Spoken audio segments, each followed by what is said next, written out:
கண்ணை வந்து நம்ம வந்து எப்படி ஹெல்த்தியாக வச்சுக்கலாம் அதை பற்றி பேச போகிறேன். நம்ம வந்து கண்ணை வந்து ஹெல்த்தியாக வச்சுக்கிறதுக்கு என்ன மாதிரி ஃபுட்ஸ்லாம் எடுத்துக்கணும்னு பார்த்திங்கன்னா, விட்டமின்ஸு நிறைய ஏ, சி இருக்கிற நியூட்ரிஷன் வந்து நம்ம எடுத்துக்கணும்.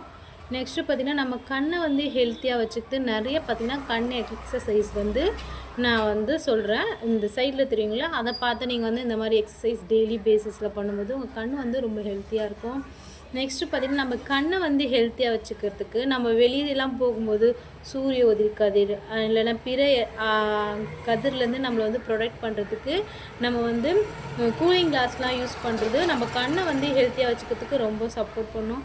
நெக்ஸ்ட்டு பார்த்திங்கன்னா, நம்மளுக்கு வந்து கண் நல்லா இருக்கா, எந்த மாதிரி பார்வை குறைபாடு இருக்குது அப்படின்னு தெரிஞ்சதுக்கு நம்ம டாக்டரை போயிட்டு விசிட் பண்ணி நம்மளுக்கு என்ன மாதிரி ஹெல்த்தியான ஃபுட்ஸு சாப்பிட்றது, நம்ம எப்படி ப்ரொடக்டிவான கண்ணாடிலாம் யூஸ் பண்ணுறதுன்னு பற்றி டாக்டர்கிட்ட தெரிஞ்சுக்கலாம். மேலும் இன்ஃபர்மேஷனுக்கு என் பேஜை ஃபாலோ பண்ணிக்கோங்க. Thank you so much.